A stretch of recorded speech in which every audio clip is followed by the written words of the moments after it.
Kristen's therapist needs to be fucking fired. Oh my fucking God. fired. What'd she say? What's 15 minutes out of your day? Bitch, what is she have a male therapist? Like the actual fuck. I've had therapists that I didn't really mesh well with. They would have never said to me. No one can say that. No. No. I'm so sorry. Listener discretion advised. Adult language and mature content.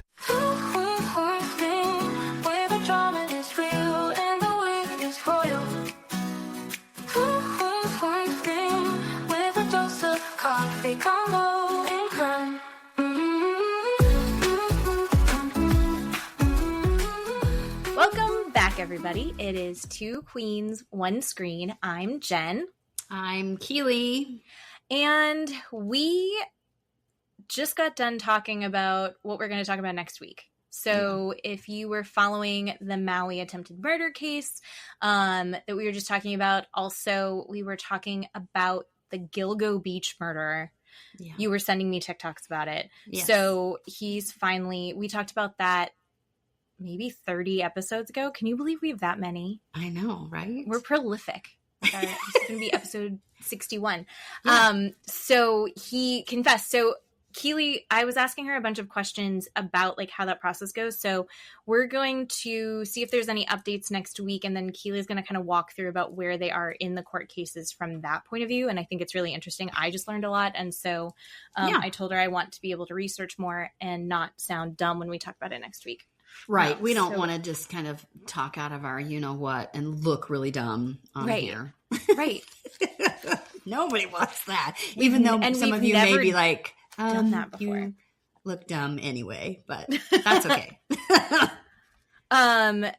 So we have some Bravo. We've got some Real Housewives of Beverly Hills. We've got some Valley, which I have some feelings about. And then Keeley had a really fun thing. I don't even know what to call it, because you were saying it's not really true crime story time. It's just this funky little thing. Do you want to start with that? Sure. Do we start with that?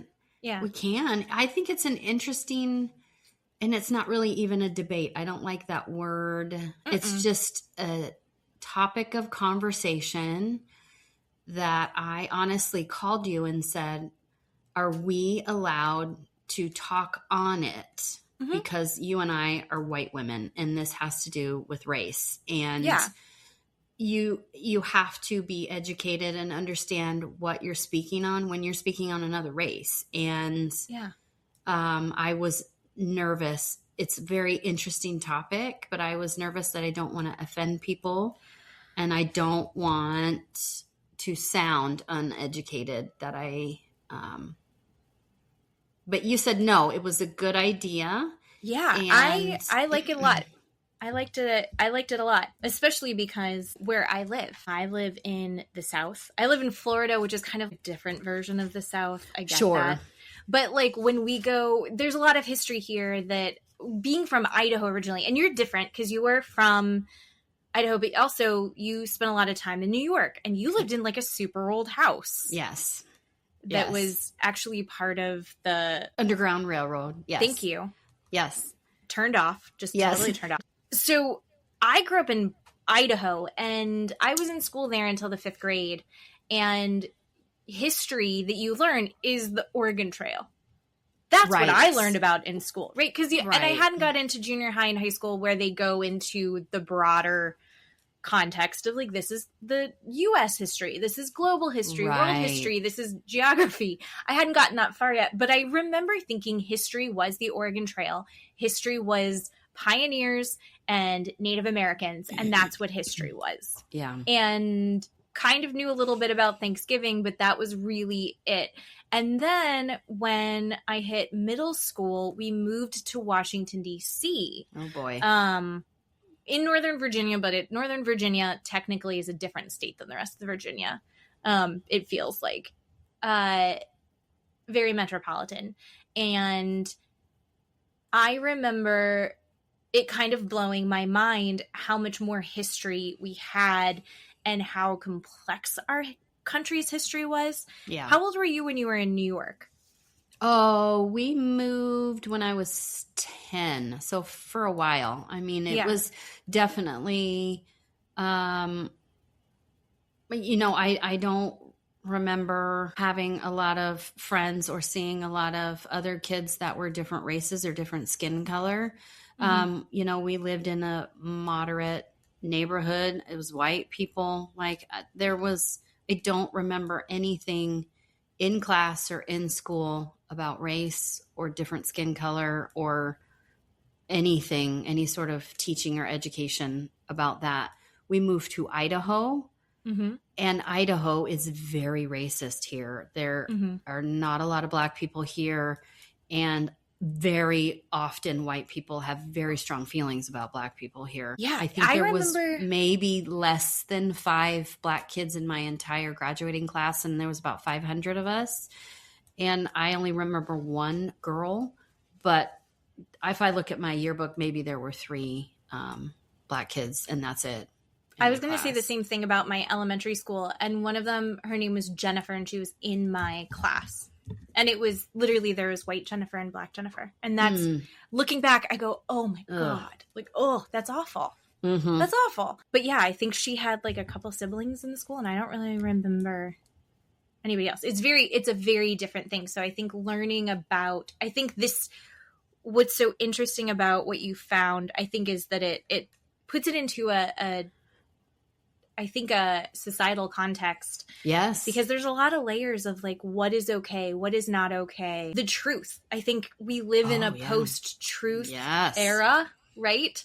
But is there value in correct being in that way? And I'll let you jump into it, but I have a lot of feelings about it that I just thought it was super, super interesting. Well, I'm glad that you liked it. So what initially set it off was I was scrolling on TikTok, and there was a content creator that said, if you like paranormal history things on Netflix, there is this series called Files of the Unexplained, and it's only 1 season. There's a handful of episodes. These episodes are 30 minutes long, 35 minutes long. So they're super short, super fast, very interesting. And she said one of the episodes was so fantastic, and it had a lot of history and a lot of information in it, and plus a little bit of paranormal.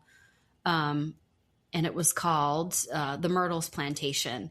And I have heard of the Myrtles Plantation in Louisiana before, and I've known that it was a haunted plantation on a haunted place.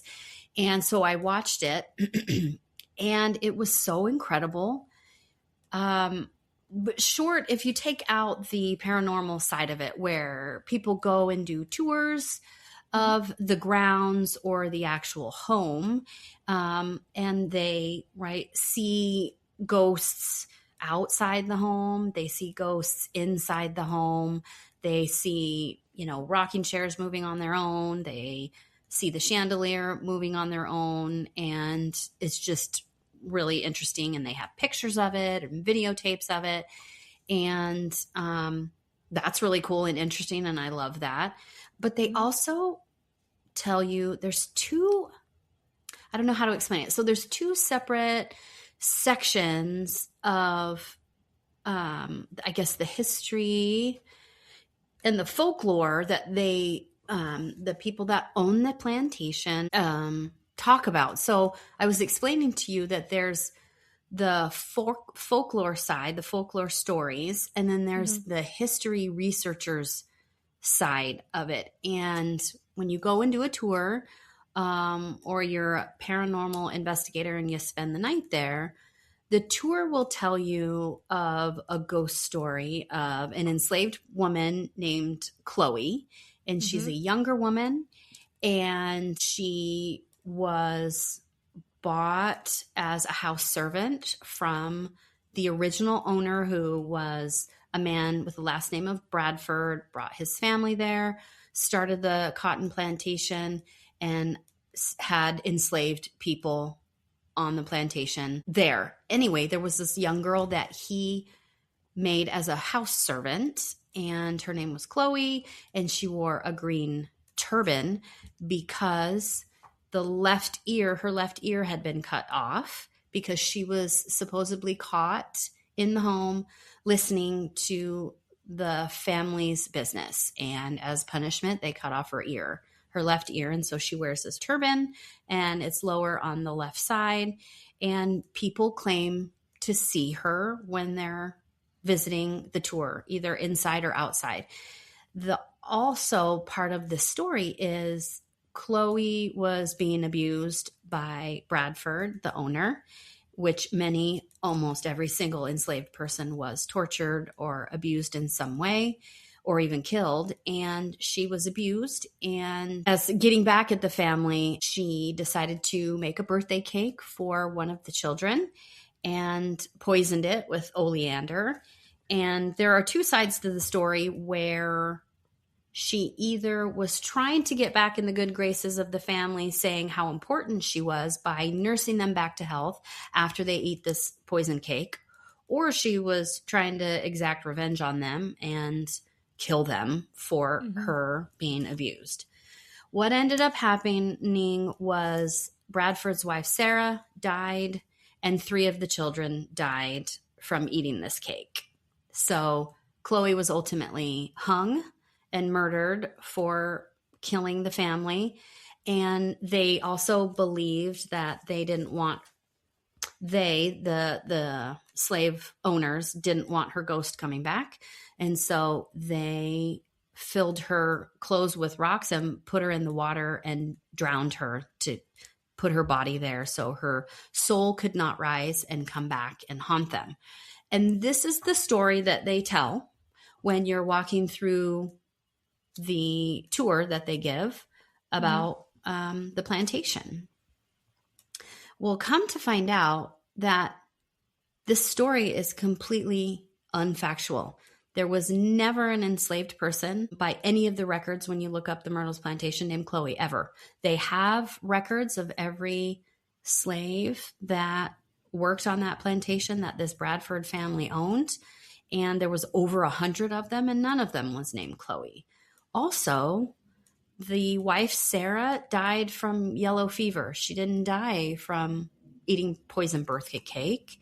And 2 out of the 3 kids died from yellow fever right after Sarah died from it. And so supposedly, Sarah was pregnant with her 3rd child in this ghost story, and the 3rd child died, but there are records of the 3rd child still being alive after mom and 2 of the kids had died from yellow fever. And the dad, Bradford, sent this child off to boarding school and sold the plantation and the home.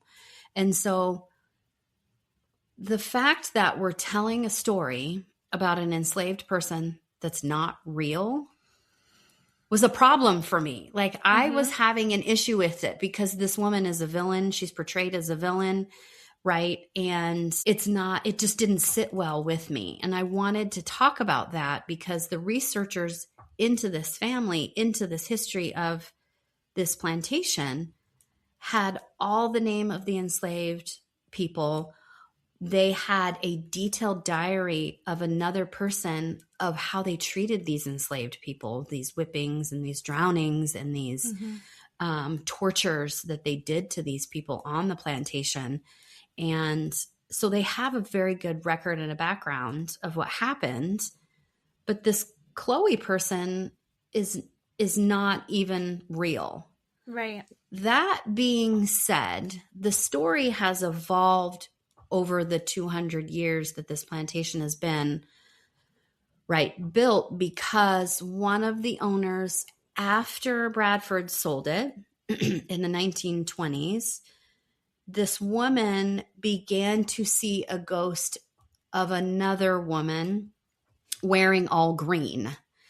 And she was a younger French Canadian looking woman. So what these history researchers telling us on this show was these ghost stories are kind of fitting the time that you're living in. So in the 1920s, seeing a ghost of a younger woman that was French Canadian descent, clearly was white skinned, clearly Caucasian, wearing a green dress, has transmuted, I guess, to nowadays where seeing a ghost of dark skin, an African American ghost, an enslaved ghost, fits with our time. It's more right salacious. It's now. going to have Right. resonate with Right. us in a different way now. Yeah, absolutely.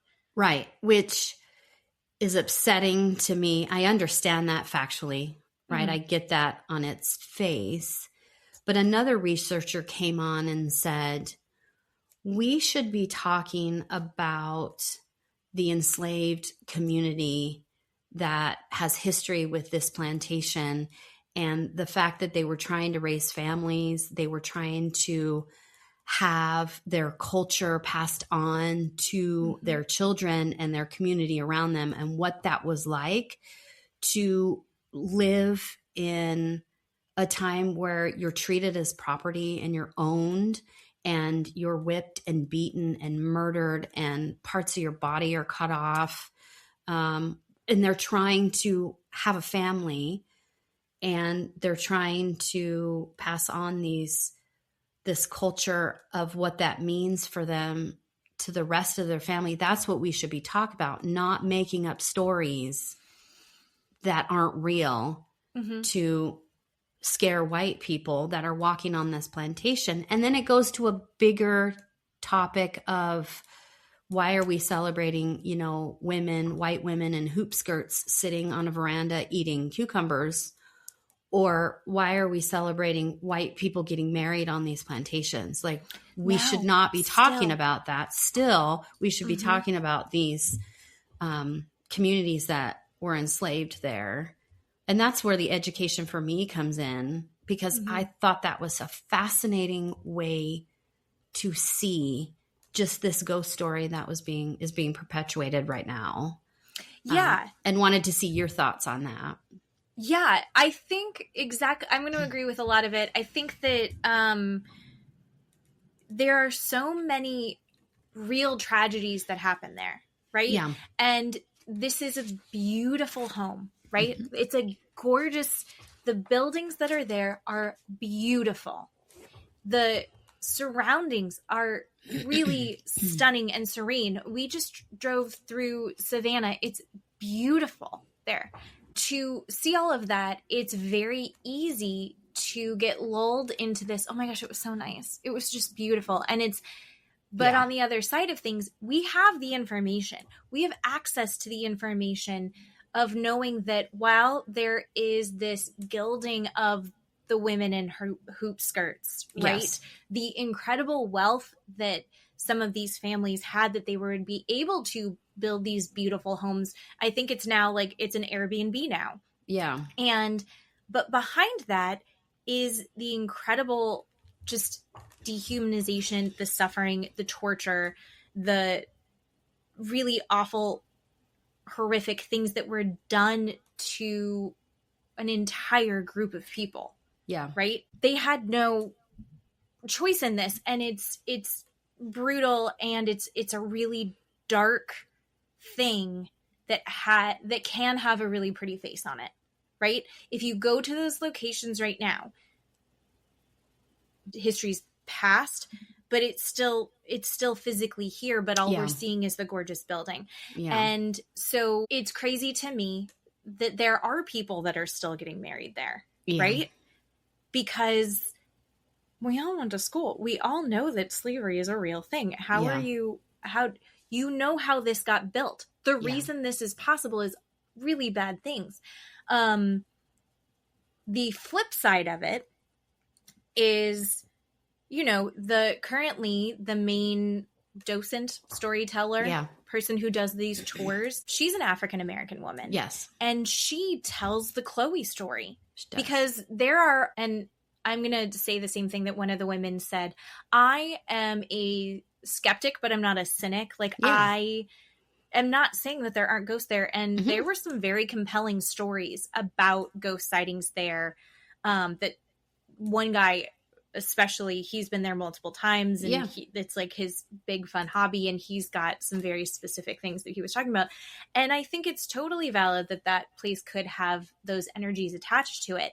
Yeah. But that woman, her name was Hester, who is the tour guide. Yeah. She's telling this story. This is her livelihood, right? Yes. Her history is attached to a country that has done these things. And the guy that owns this place now, he was taken there as a toddler, right? Yes. His parents bought it to have it be an Airbnb. So his entire life is this place. He's a white guy, but his entire life in livelihood is this place. So and it's good for the community to be able to bring in the tourists and to have this. So do you just knock off that whole opportunity for his income and for these people to build a life and stability? And is there value in folklore, right? And folklore, the telling of stories, the spoken word of it, and sharing in that way is such an important part, I think, of just being a human and being part of a community and having lasting traditions. I think those are all valid. And how things change and evolve over time, like you had said, I think is important. But can you have both? Can you have this folklore? Can you have this ability? We live in a capitalist society. Can we have this man run this, what is his family business, while also creating jobs, while honoring the actual dark history of this place? Right. And I think that that's really hard, because I think that there's a very, very valid argument that no, all of these places should be museums and we should all be learning about the atrocities of them. Just because they're pretty doesn't mean that they're worthy of being entertainment, right? Is that history entertainment? I don't know. I don't know. But also we need to talk about it. I think that there's also, I mean, there's going to be so much backlash because, I mean, we look at like the Confederate flag, right? Yeah. And from my point of view, I find it offensive. But there are people that say that that is their heritage. It's history and heritage, not hatred. And not every person that came from the South that had family from the South during the Civil War owned slaves. But everyone in the United States benefited off of the labor and slavery of that Black population that were brought over here. So I don't know. I think that it seems kind of clear to me, but also, again, does that guy have a right to own that and have a bed and breakfast? And more people will know about these things because they go to the bed and breakfast. Yeah. But is it his responsibility to educate? I don't know. Right. It's just so hard. He, at the end, you know, he said, I want to be educated. I want to support. Tell me what I need to do to be better. And that's good for him to say, but I got a little feeling when he said that, because I feel like when he said that, this is my opinion, he kind of knows the answer already. But again, he wants to be able to make a living and have that income. So what do you do? And as a white person, I don't know that I'm allowed to even have an opinion on that. I think it is important for us to have an opinion about it, because unfortunately, I think you and certain people are going to hear us out before they'll hear out the other people who for years have been like, don't fucking have a wedding at a plantation. Yeah. That's gross. Right. And it should be obvious. And people have been saying that for years. Yeah. But are there enough white women being like, don't have a wedding at a fucking plantation? Right. No, you're right. You know? No, I get that. Also, I'm on the East Coast. I've been technically living in the South since I was 11 years old. Mm-hmm. You've been living in Idaho. So our cultures and like what's discussed in like regular conversation is different. Yeah. So I think that information sharing is good and important. So I agree. But I can see why you're like hesitant. Yeah. To be like, oh, because it's uncomfortable. It is uncomfortable. And, you know, as a person, I was thinking about it, watching it. I watched it twice thinking I'm going on this tour and I'm listening to this folklore or this ghost story about this house or this plantation that I'm touring. And then to come back and find out that is all fake the idea bothers me, that it's fake, that they're telling a fake ghost story.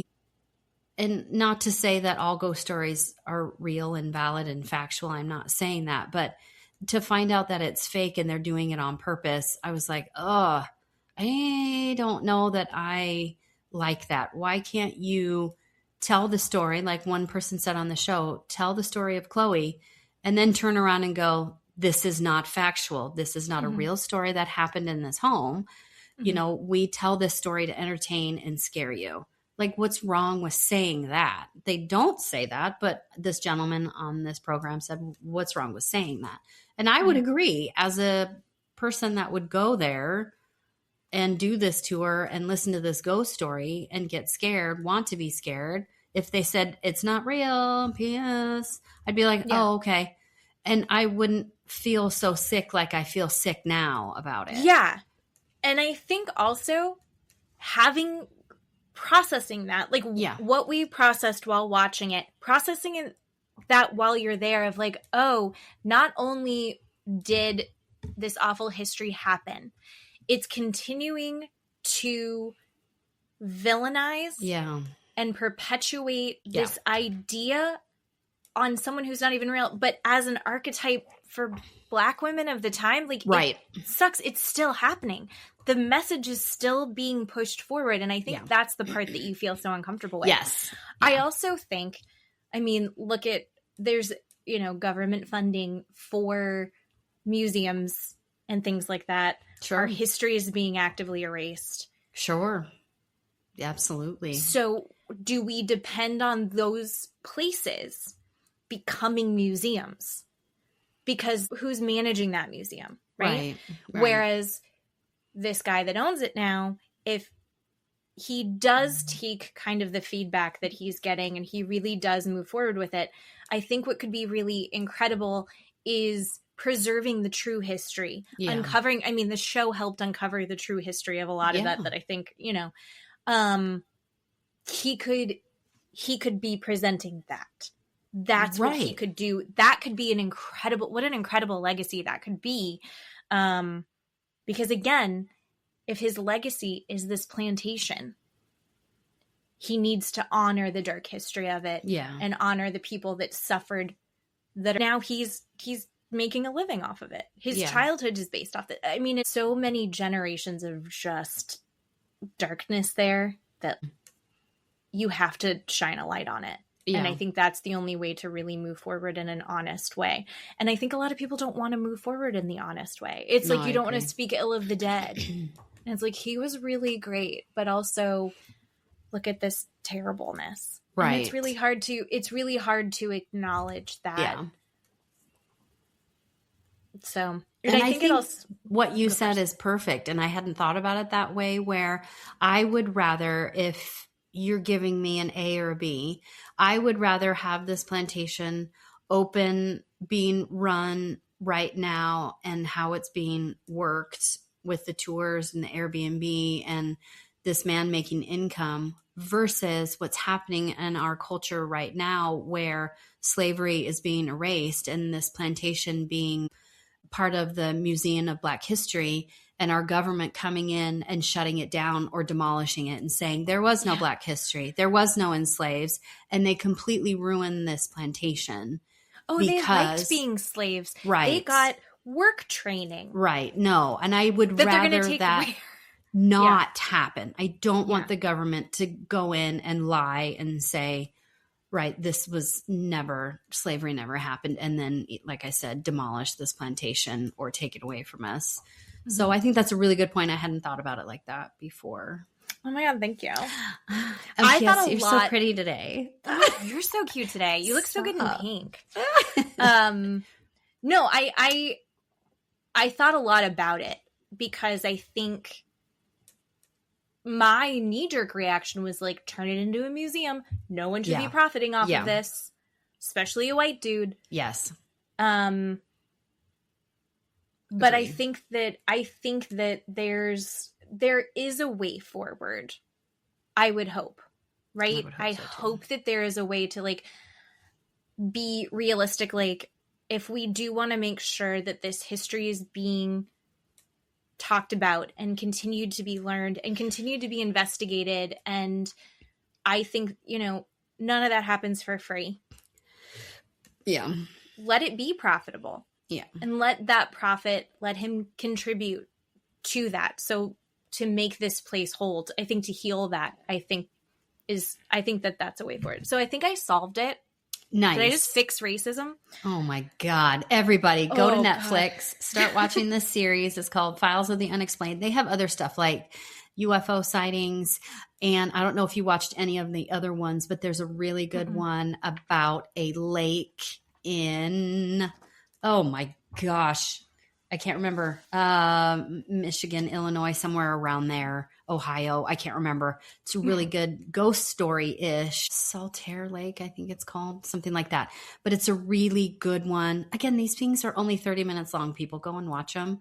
And they give you a lot of good history on top of these, right, spooky, scary things that happen in this lake. People think there's some sort of demon or monster or ghosts. People are dying in this lake. They said they had 200 deaths in a year in this lake. What is happening on this lake? And why are we still going to this lake? Right. So it's a really good history, but the deeper of this is a man-made lake on top of a black town that was a white person in this town said a black man came into my home, and the white people in this town said to every single black person, get out. And they forced these black people out of this town and put a lake on top of it. And so there's like this huge history around this lake and this town called Oscarville that was all black people that had jobs and did wonderful, important things. And nobody was, you know, whipping them and enslaving them and beating them. And then one white person came and made this allegation and completely ruined this town. And then they put a lake on top of it. There's a lot of layers. It's a really good episode. So anyway, go watch these shows. I love that they're quick too. Yes. Really good. I was shocked at how much like really interesting, good information was in there. In 30 minutes. Yeah. Yeah. Love it. That was good. Okay. Now we're going to move to Bravo. But before we get into the shows, I had found this lady. I'm wondering if you've seen her. Her name's Caroline Dunaway. She's the work from home mom. No. She talks about reality TV. She's into all the same stuff that we are. Okay. She has a different view on at least the last video that I had seen of her. She still feels differently about Taylor, Frankie. Oh, okay. Paul, TFP. Yes. Okay. TFP. Then I do, but also I don't know because I haven't followed it closely enough. But she does a fun thing where she gives you 5 words. And within those 5 words, you have to guess the Bravo celebrity that she's talking about. She had one. I'm going to skip it. So I have 3 for you. Okay. Because they're actually kind of funny. Like, I really liked it. I actually did it for Matt, and Matt didn't know until the last one. Okay. So the first word is, and you have to guess. Okay. Sunglasses. And it's a Bravo celebrity with sunglasses? It's just a Bravo celebrity. Sunglasses. No. Second one. Nose. No. Third one. Lawnmower. No. That's what I got it on lawnmower. Uh-uh. The third one is bar. No. And the fifth one is hockey. No. No? No, I got nothing. It's Jax Taylor. Oh, okay. He stole the sunglasses. He's gotten a ton of nose jobs. Remember he got really into his lawnmower on the first episode of The Valley? Oh my gosh, that's right. Yeah. And then remember how he was like, he cheated on Brittany with Faith. Yes. And then to try and like distract everyone from being mad at him about that, he's like, I think I'm going to move to Florida for hockey. There's this job that I guess they're holding for him for 3 months. And he kept talking about how like hockey's his passion and how he was going to go do that. Remember? Okay. I've got another one. Okay. The first one. Okay. Taco Bell. Okay. Ring. Oh, Lisa Barlow. It's Lisa Barlow. Thank you. I know. I was waiting for the second one. I knew Taco Bell. I was waiting for the second one. Okay. The third one, this one was really easy and people really got mean to Caroline about how easy this was. The third word was wolf, then gorgeous, and then tequila. And then this one is really hard. Okay. I couldn't even get Jax Taylor, so go. Hit me. I know. I thought you would get it. Okay, but this one's really hard. Okay, the first one is podcast. Which is hard because everybody's got a podcast. That's true. The second one is book. Okay. Is it Sheena Shea? No. Oh, okay. The third one is New York. Okay. The fourth one is outfit. Okay. And the fifth one is cemetery. I was going to say Bronwyn, but maybe, I don't know. I don't know now. I think, and she did this, and it does make sense, but I also think it's super, super tricky for the fact that she said New York. Yeah. But if I get rid of that one and I say podcast, book, outfit, and cemetery.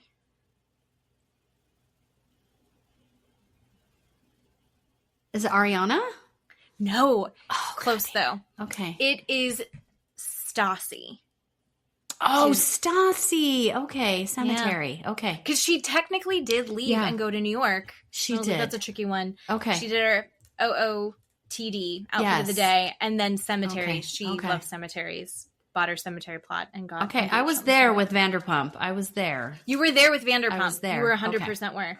That one's fun, right? So her name again is Caroline Dunaway, and she's the WFH work from home mom. Yeah. Okay. And it just made me laugh. I'll send it to you. Okay. And message me, guys. I'll send it to you too. All right. So do you want to do the Valley first, or do you want to do Real Housewives first? Let's do the Valley first, because I know that you watched this week's, as we're recording, episode, which I did not watch, but I took notes on last week's episode, which is technically 2, but you watched the third one. I just want to say about episode 2, we don't have to get into it or recap it. The one thing, well, 2 things I want to talk about in episode 2 is Kristen's therapist needs to be fucking fired. Oh my god. Fucking fired. What'd she say? What's 15 minutes out of your day? Bitch, what, is she have a male therapist? Like, the actual fuck. I've had therapists that I didn't really mesh well with. They would have never said that to me. No one can say that. No. No. I'm so sorry. And the second thing I want to talk about is Danny and Nia, and Danny just being a fucktard and making jokes, and Nia is on her last unraveled string, and he does not give 2 shits. All he wants to do is have sex with her. And the fact that these men feel as they're entitled to their wives' bodies makes me physically sick. You are not entitled to your wife's body at all. I'm so sorry. Mm-hmm. I don't care if she goes 10 years without having sex with you. I don't care. It just was gross. It makes me uncomfortable. I felt so bad for Nia. And I was a Danny fan. I'm really not getting there. This 3 episodes with him, really upset at him. it's this weird, like, regression. Yes. And I don't know, and it feels like regression. I don't actually know if it is, because I'm not the first person to say this, but the idea that, like, the fact that we don't have Jax there. Yes. Is just bringing to light how shitty everyone is. Yes. And I think a lot of people are talking about the men. I think it's also Brittany. We're also seeing how shitty Brittany is in a new, broader light. I'm frustrated by a lot of this cast right now. I think the other part about, we'll just kind of talk about post-pregnancy sex. Danny took Zach to go with him to his appointment for his vasectomy. Yeah. And he was like a little baby the whole time. Yep. And just making junior high jokes. And even Zach is like, are you serious? And Zach has no idea, like, he's not involved in any of this. He doesn't have to worry about any of this shit. But he's taking this more seriously than Danny is. Yep. And the fact that Danny's like, well, you know, if you get a dog fixed, then they, you know, chill out, and I don't want to lose that vitality. What the fuck? That's not what this is. And even the doctor's like, yeah, I'm not castrating you. You're keeping your balls. It's just like, what are you doing? What is your problem? And the fact that he doesn't, like, he would even ask that question tells me he doesn't take any of this seriously. And you can see that Nia is overwhelmed. She is trying so hard. And as a mom, Nia is constantly qualifying or justifying.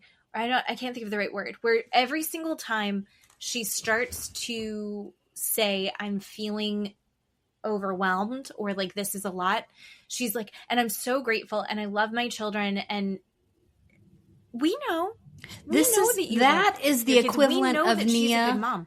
That what she's doing is the equivalent of Nia going, I'm having some feelings, I'm starting to get upset, and then slapping herself and going, don't feel She can't have the feeling. Nope. She's being ungrateful if she has that feeling. Yep. Your kids are beautiful. Why don't you want to give them every bit of you? Yep. You're like, what? She is. Please have a feeling. You can't pour from an empty cup. She's like, everything's great. I'm so happy. Our house is so beautiful, but the drive is really long and I'm so tired. But I am fine. I'm working really hard. And it's like, we find out that she's homeschooling these kids. And how does it take 2 hours to drive home? That is so unconscionable to me, to say that out loud to your partner, and your partner go, fuck, I really didn't realize that is what would be happening, whether they're teenagers, whether they had kids at all. For her to just drive 2 hours home is not okay and completely unthinkable. And then after his vasectomy, he goes home and blatantly lies to her while joking, saying, right, I can't do any housework. I can't help you with anything. I can't pick up the kids. I can't physically move for 10 days. And she goes, the fuck? That's not real. You can put some ice on your balls and you're fine. And he's like, well, we have to have sex 35 times. That's also not what that meant, sir. Also not what that means. Not what that meant at all. That he is disgusting and gross. And I also had this one thought too, where at one point he was explaining to Tom how they met. Was it Tom at the party, how they met? And they met at church, and they have, I'm a big, Danny says, I'm, Christ, and, I'm all of these things. But in my head, I am picturing person and man of faith and these Christian men that tout all of these Christian faiths and beliefs, and then Christy Nome in the bedroom, husband, right, are disgusting sexual deviants. He's like, I want to freak in the sheets. And you're like, you just started talking about Christ 5 seconds ago. You were talking about how you're a godly man. And I'm not saying that you can't be a person of faith who doesn't also have a fantastic and healthy sex life. I want that for you. But fine. You're telling your friend that your wife is a freak in the sheets is fucking... There's a culture here that they have, this group of friends, where they're all very invested in whether or not Luke's getting laid. Mm-hmm. And they want Kristen to be having sex too. Why does Zach want Kristen to have sex more than Kristen wants to have sex? Right. That's fucking weird, Yep. Zach. I mean, I know that you're trying to be a supportive friend, but like, this is not where she is at. Right. It's weird. And the fact that everyone knows, and the fact that Luke is like, we had sex before we came over. We actually did it. We had sex. All I pictured in my head is Kristen lying there, not moving. And just going, okay, fine. Him on top of her, just thrusting and then getting up and leaving. That's what I pictured. It just made me feel so sick and so sorry for her. But I will say one other thing I wanted to mention was I think I figured out why this show is so disgusting around men, because the one little, what's their confessional or their interview when they're away from the cast and they're sitting on the couch. Mm-hmm. Lacey was talking about where she grew up, right? And her family and where she lives now, and her divorce and her daughter. And the producer interrupts her and says, so you did really well in your divorce. That's what you're telling me. That is a misogynistic response. Why do you have to say that to a woman? You wouldn't say that to a man. You're not going to look at a man and go, boy, you made out in that divorce, didn't you? Because she is so rich. This is a producer of this show. That's an excellent point. Tried to make her feel disgusting and shamed because she made a lot of money off of her first divorce. And she was having none of it. And she was like, damn straight I did, as every woman should. She put him in his place. But if this is the person that is creating the show, of course we have these storylines of these lonely men that are not getting what they need. Mm-hmm. It was so gross. It's so interesting to me. That is such a good point. And actually great timing, because I do feel like, do I like Lacey? I know, right? Yeah. Do I like Lacey? Yes. Do I think that there's probably whacked out craziness? 100%. Yeah. But her relationship with Jesse, I think Jesse is the problem. Yes. I think Jesse is the problem with Michelle. And I think that if Jesse hadn't pushed Lacey to have a conversation and told her whatever is going on, Lacey is a people pleaser. Lacey does, I mean, Michelle called it. Lacey wants everyone to be her friend. Yeah. And then she's had some freakouts. We've seen her do it. But what information was she being told? Right. Right? Right. Jesse acted like it was shocking that it was inappropriate that she was at the Zen party last season. Mm-hmm. And his reaction makes it seem like that would be true. But everyone else around there goes, "What? I don't think Lacey would have shown up." No. I'm sorry. Lacey seems like a badass. Everything that we're seeing about her. And even Jesse's like, she does this, she does this, she does this. She's amazing. She does this. And she's holding her own. She has her own career. Yep. She's taking care of her daughter. I think it is a little bit odd that she and Jesse are getting their kids together so soon. Mm-hmm. But also she's like, I'm not moving him in with my daughter. Like, I'm not doing that. I was like, okay, I appreciate her. I see her in a different light that I wasn't expecting before. Yeah, the fact that she said to him dead ass in the face, I will never live with another man as long as my child is underage. And why would I move my child for my selfish reasons? If you already don't know that as a parent, there's something wrong with you. There's something fucking wrong with you. And that's when I started to like her. I'm like, oh, uh-oh. I know. Uh-oh. I know. Right? Yeah. And I think you can be Team Lacey and Team Michelle because all of that shit is caused by Jesse. Yes. All of that shit is caused by Jesse. Yes. Is my guess on it. Thank you. So I'm feeling very like I just anti-Jesse. Anti these men. This weird culture of these men. Yep. And none of them, I'm really not a fan of any of them. Except for Zach. I think we're going to call out everybody for their behavior because that's what we're doing on this podcast, right? Yeah. But I don't think we're even like, it's not like we're asking for perfection. We're asking for decency, basic decency. Yeah. And you're not getting that. You're not getting it from Luke. You're not getting it from Danny. Mm-hmm. Yeah. And the women, on the other hand, Michelle goes out on a date with Schwartz, which I thought was weird. Yeah. Cute, but also makes no sense. Yeah.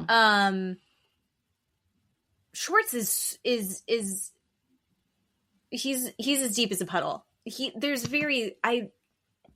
I want there to be more to him, and I don't think that there is. There will never be. No. Even when he's going through all of these awful things with his family, I don't, and he's like, I'm self-reflecting. I'm like, what did you learn? What are you building for yourself? What are you doing better other than you're loving yourself better?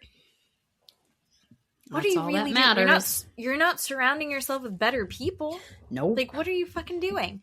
And Michelle, I liked that date though, because it kind of gave Michelle an opportunity to talk about, she's still going through so much shit. I know. And I feel like, she just got dumped, which is such a bummer. And Aaron sucks, but Aaron let her stay in the house with her daughter. Like, she moved out there. He let her move out there. Yeah. But then he's like, you stay in the house. I'm going to go figure stuff out. Like, I'll be at my mom's while you get your new place sorted. And she was there for like I think that's a decent breakup. So I think she's going to have hard feelings and has every right to have hard feelings about all of it. But I was like, okay, I don't totally hate Aaron. I just, it wasn't going to work out. And then we move on a little bit farther, and like, then there's Lala. And Lala is having a birthday party for Ocean, right? Sosa. Yeah. Ocean can't be there because she's not allowed to film. Yes. So Sosa is having her first birthday, and somehow Lala still, I don't understand what she's doing. Is acting like she's 21 on Vanderpump. Yeah. Trying to get laid by the lifeguard, who was gorgeous, but also you hired him. Right. That's inappropriate. Hello. You're paying him money to watch children. Why are you trying to distract him with your vagina? Leave him alone. Mm-hmm. That is inappropriate. And she knows it's inappropriate, but it's like funny. She's like, it's on brand. I'm like, well, you're older. Let's move on and be mature. Please. Also, not appropriate. Like, and your mom, and like, who is it? Pepe Le Pew. Like, she's a female Pepe Le Pew. Yes. And he's not on the cartoon anymore. Yep.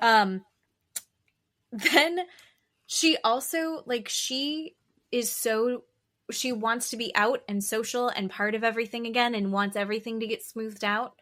And so she's like, hey, Janet, I think Nia is like ready to talk things out with you. And then she had framed it to Nia like, don't you think it would be nice to give her an opportunity to like say something? So I think they both thought they were going to get genuine apologies, Janet and Nia, and neither of them really got one. And Nia was cold as ice. Perfect. Protect your peace. Yep. Protect your peace. Yep. She thinks nothing about Janet, and so there's no reaction or emotion there. But before that, Lala was not involved when Janet tried to get an apology from Jasmine, who was not having it at all. I mean, come on. What are you doing, Janet? Janet is Janeting all over the place. Jasmine's not going to give you an apology for the chaos that you caused around her, about her. So, Janet, go away. Now, as someone who went and gave an apology and then didn't get one back, when I genuinely feel like I was owed one, when that happens, you don't go, don't you want to apologize to me? Because this really hurt my feelings. How come you're not apologizing yet? Yep. That's not how you handle it, Janet. This is what I was saying last time. I was like, you get a little bit of therapy, get a little bit of fame. You think you have it all figured out, but no, she doesn't. I think that it was wild to me that she did that. And then she's like, I can't believe it. And it's like, yeah, no, when you don't get when you don't get the reciprocal back and it clicks for you that this isn't going to be able to move forward in an authentic way where we both feel whole at the end. Because there are people that have arguments. You're going to have rupture and repair people. I learned that in therapy. You're going to have your fights and your disagreements with people. And there are going to be times that you have to agree to disagree to move forward. If you can't, there are going to be times that you go, I need this from you. And if you can't give it to me, I've got to back off. You don't even have to announce it. That is something you say to yourself. That is your own thing. A boundary, when you set a boundary, that boundary is for you. It's what your actions are. I don't think that Jasmine owed her an apology. Also, no. Looking back, and we're going to talk about in Real Housewives, I think there's a lot of rewriting history. Yes. Like people, I think I've said it also, the cognitive dissonance where people are choosing to remember things in a different way that backs up. And I think that's how the human brain works fine. But Kyle points out, there are cameras. We will see this. You didn't go back and rewatch last season? Did Janet not go back and rewatch last season? Right. Could Janet ask her therapist to go back and rewatch the season and be like, am I wrong? Because I think a therapist would go, do you think maybe you didn't handle that well? The balls of Janet to open up this show and go, we had a really tough time last year. A lot of really tough things happened. And I just want everybody to get along. Bitch. Like she didn't it was it. You. Yeah. Ma'am, it was you. You did all of these things. It's shocking to me. I don't understand people like that. And then for her to sit on those couches and tell the camera, in therapy, I learned that I said words that had hurt behind them, and I said things to hurt people on purpose, and I don't want to hurt people on purpose, and I want to rearrange my language and not use hurtful language. Why can she not say that sentence to Nia or to Jasmine? Yeah. Why? Yes. You said it to the camera. You know why? Because she doesn't believe it. She wants her therapist to see it and be like, good job, Janet. I saw you on TV. Yet she doesn't mean it. But she'll say it on the couch, and I just shocking. I cannot stand her. It's learning things in therapy and then misusing them as like weapons. Yes. And listen, we've all been there. We've all done it. But you have to do better. Yeah. You got to do better. You're paying too much money to not do the actual work. Yeah. Ugh, I'm doing so much work in therapy right now. I know. You're doing so good. Thank you. What happened in episode 3? Brittany had a party or something? What was it? So much. Brandon was there?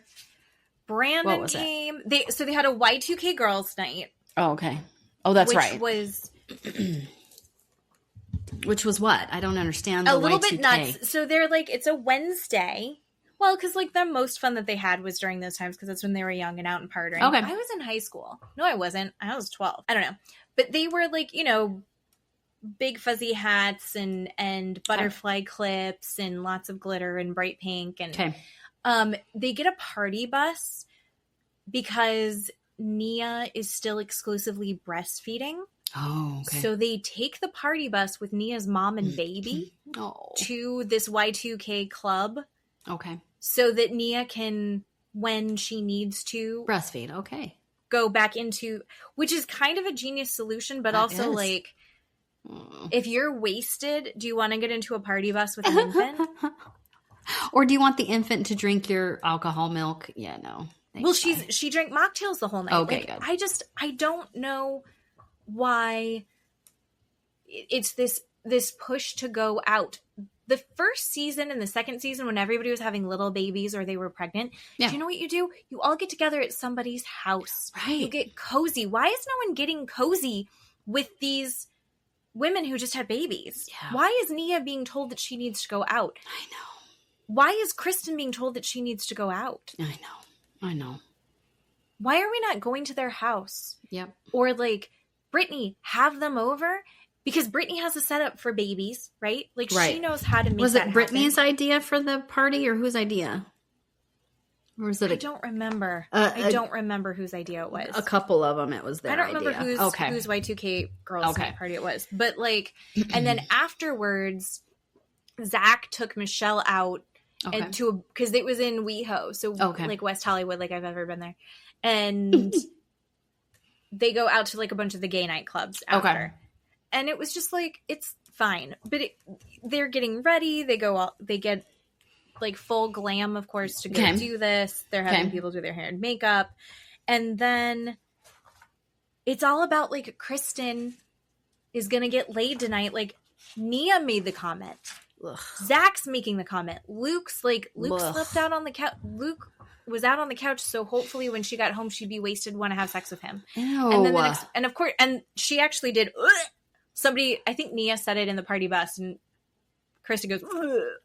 Kristen had some drinks, but she did not get drunk. So the next morning, Luke's like, "How are you feeling?" He brought her like a stack of pancakes, which looked beautiful. Mm-hmm. And he's like, "Yeah, how are you feeling?" She's like, "I feel great." You can't have a baby and be hungover. And Luke's like, "Yeah, you can." And she's like, I can't have a baby and be hungover. So like, is it physically possible? Yes, of course it's physically, but she can't feel okay with making those choices. And nobody gets it. Mm-hmm. Even Nia, because I think Nia's been so brainwashed by all this. Yeah. Also, all of these people are in their 30s to 40s, right? Why is everyone still acting like, why does everyone still need to feel like they're in their 20s? Right. Why do you still need to go out? I'm not saying that a date night isn't important occasionally. Yeah. But it's really not easy. Your date night is different now than it was when you were in 20 or on a show called Vanderpump Rules, right? We're not trying to recreate that. What are they doing? I'm not interested in that. Not at all. Mm-mm. And it's like, I'm not significantly older than these people. I just started my family earlier. I don't understand why I didn't even do it that young. I was 27. Yeah. I don't understand what their push is for this. Yeah. And is it fun? Sure. But do you need to do that once a month? Yeah. To go out to the bars in a party bus. I haven't done something like that in years. Yeah. Years. And I don't have the want to go do that. Ugh, no thanks. I will say, Matt and I did go to, our friend was playing in a band, is in a band, King Quilt, they're great. But we went into Orlando and we went to this place that was like dive bar venue and teeny, teeny, tiny. Smaller than my living room, the whole space. Low ceilings. Yes, like tiny. And then like we're like listening, it wasn't like a crazy crowded space. But we're like listening to, there was a band that played that was pretty fun. And then our friend's band played. And like, while the music was going, there are some people there that were in like their 20s who looked, the girl looked very cool. There were a couple cool looking girls. And then there was a guy who was wearing like a trucker hat and had big mutton chops and just but then they both just start smoking. And I've never felt so old. I was like, Are we allowed to smoke indoors? Who's smoking indoors? I can't stand next to It was ridiculous. It was awful. And I was like, I'm not gonna be inside where people are smoking. Gross. And that was my life when I was young. Mm-hmm. But I don't look at that now, and now I wouldn't know myself. You want to go recreate that real quick? No. No. Sorry. No, thank you. It was fun though. I did like it. And then afterwards, Matt and I got coffee and it was nice. So the girls had the Y2K. Oh, okay. So the girls, Zach went and they had fun. There was drama though. And this is such manufactured drama because apparently Jasmine and Lala went out to dinner together. They're not really close friends, but those two went out to dinner together because they're on the show, right? But they didn't really show any of it. They filmed it. Okay. Because they did like a quick little flash to it, but clearly it wasn't interesting. Okay. Jasmine, I know you're getting married. You're not interesting enough apparently for this show to make that the centerpiece of usually when someone's getting married, it's a big deal. Yeah. And we barely heard about it. But anyway, so basically Michelle was lamenting to Jasmine and a couple of the other girls, like, it just sucks that, I'm in this situation where if you guys weren't all friends with Jesse, I wouldn't have to be dealing with him all the time. Like everything, but people are like, I like Jesse, so they have to deal with it. And Jasmine makes the comment, well, everyone has to deal with that at a little bit within this group. Like there are people within the larger group that maybe we don't necessarily want to be spending our time with. And Michelle's like, who do you mean? And she's like, well, like Lala. I wouldn't be close friends with Lala. I wouldn't be hanging out with Lala if it wasn't for this. And she's like saying the larger group, but she also is clearly meaning the show. Yeah.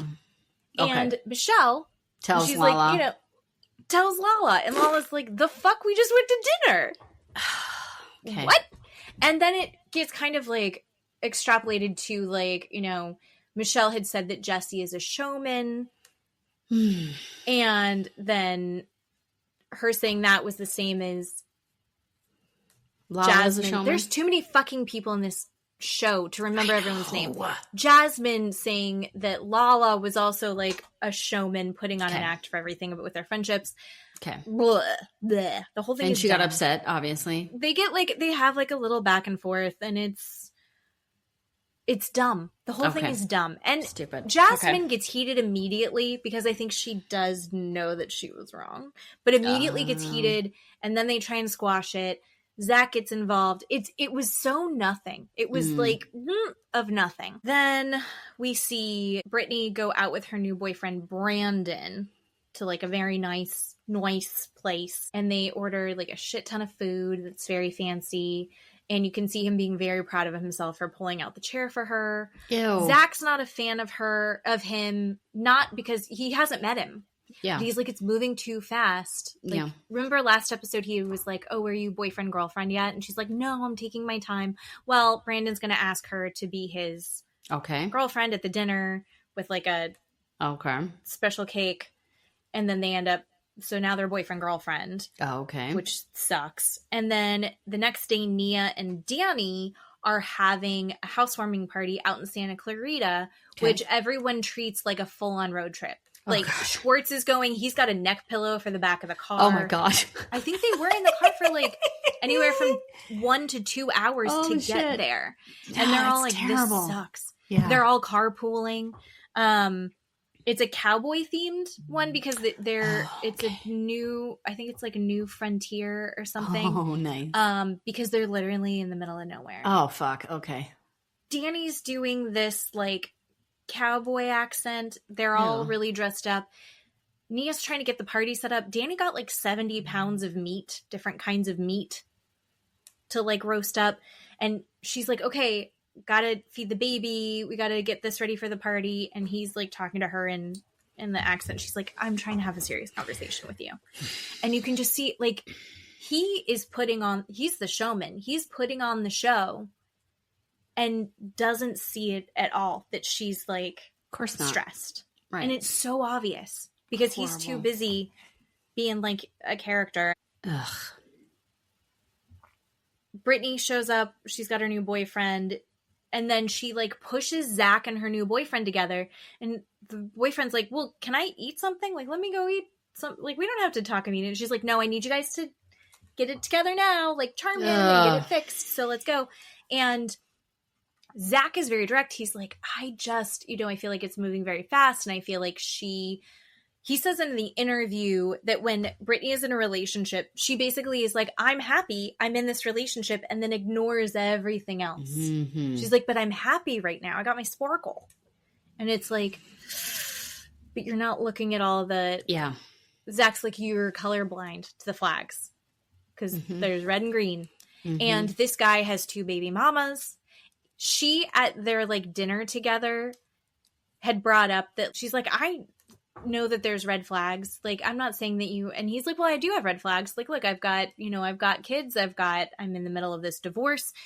He's only recently been separated and in the process of a divorce. And Brittany's like, well, she doesn't think that that's because of me, right? Like, you and I didn't start talking until well after and he's like, I don't know. She's making everything difficult. Oh, God. So he's already speaking negatively about his ex-wife or soon-to-be ex-wife. And you're like, you've been on this show for 4 minutes.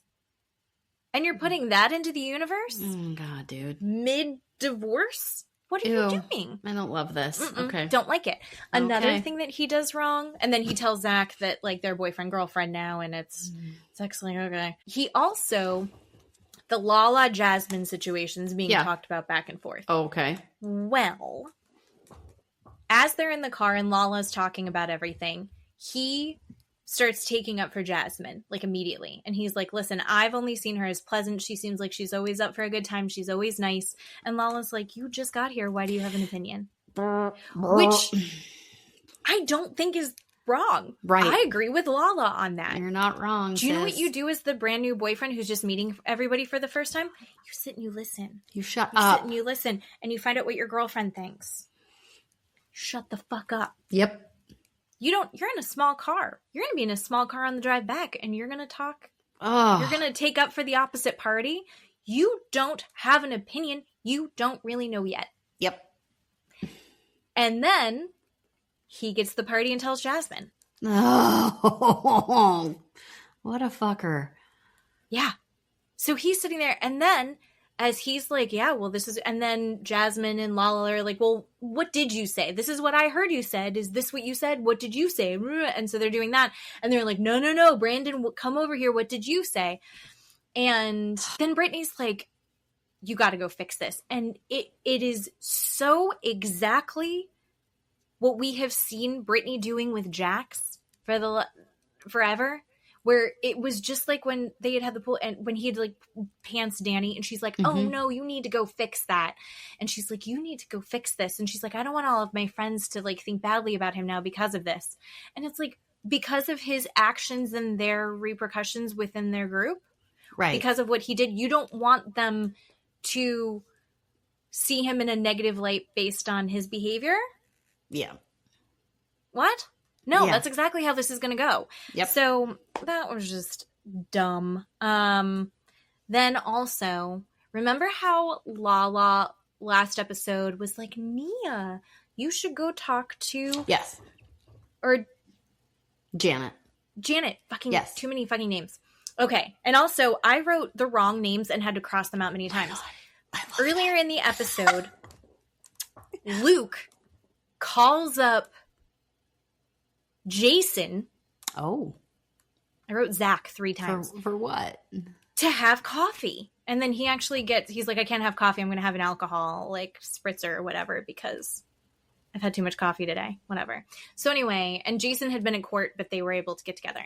So he's like, Jason's like, it's good to see you. I haven't talked to you in a long time. What's going on? And he's like, I think that it would be really nice if you could talk to Danny and apologize to Danny. And Jason's like, what are you talking about? Okay, I haven't heard from you in forever.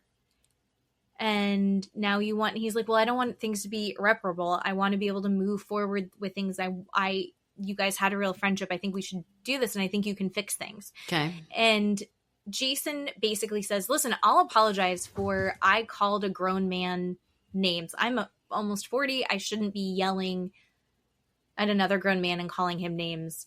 There are things that I could have handled differently. Absolutely. But also, I think they have a lot to apologize as well. Who needs to apologize to Jason? Right. And Jason's like, I do see now that like I can be triggered and I'm triggered by, one of my triggers is my wife.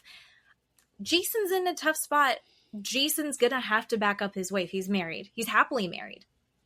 So like if your wife is going to be a little bit wacky, you have to deal with the consequences of that if you want to stay married to her, right? So he's going to lose the friendship with these men who aren't even that great. So anyway, he's like, yeah, I guess I'm open to a conversation, but I also think I deserve an apology. Oh, God. So, okay. Then Luke brings up at the housewarming party, hey, Danny. Oh, no.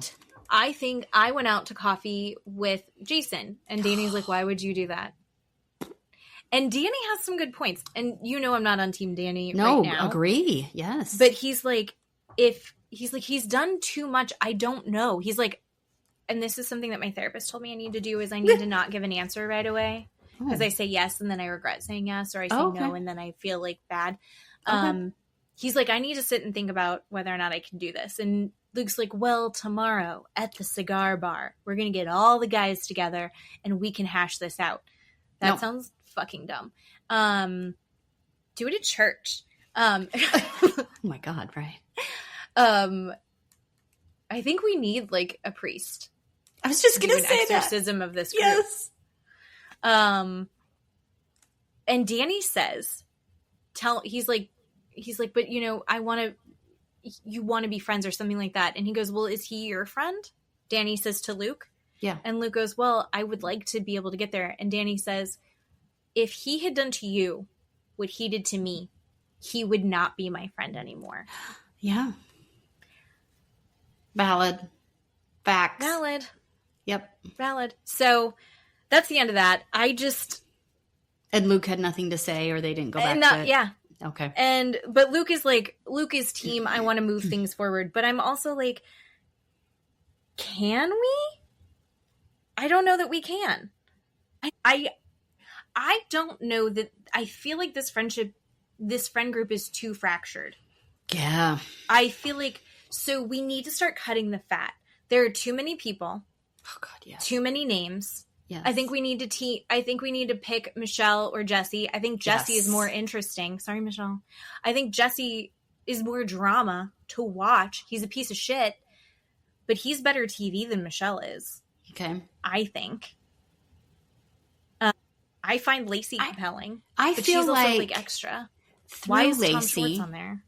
Through Lacey, we might get more explanation and validation for Michelle because of Jesse. You see what I'm saying? 100%. Like 100%. when Jesse was sitting on the couch saying, Lacey makes me a better person and demands things from me, or I don't remember what I wrote down, but I wrote down after that, that's exactly what Michelle was trying to get you to do and be responsible and do these things. But Michelle was a bitch and a horrible person and a cheater and a liar, but Lacey does it and she's the best thing that's ever happened to you. Like Jesse is the problem, like you said.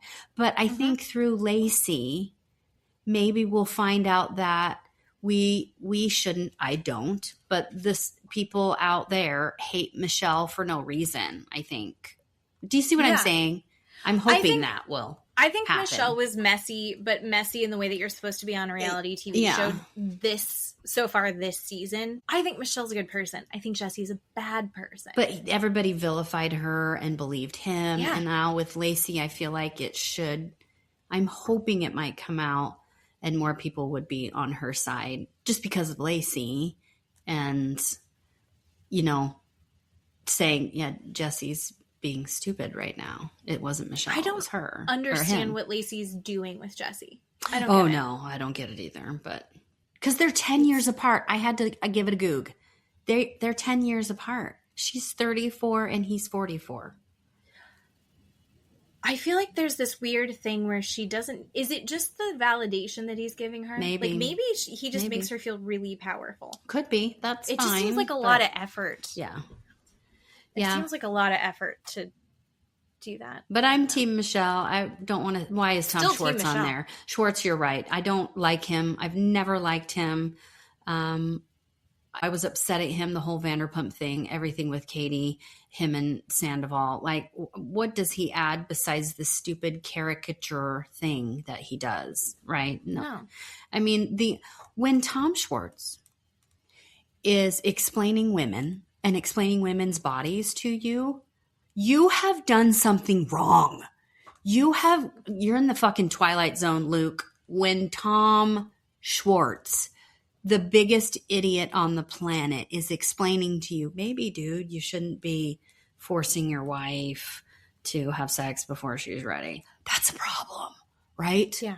It's a problem. I wrote that down too. Like, Schwartz I forgot about that. Doesn't know anything from anything. Kristen called him a Jaeger bomb at a sports bar, but he's explaining to Luke how to take care of his wife. Like, hello. He said postmortem instead of... What does postpartum. It mean? Postpartum. I can't think of postpartum either. So Justice for Schwartz. It was funny.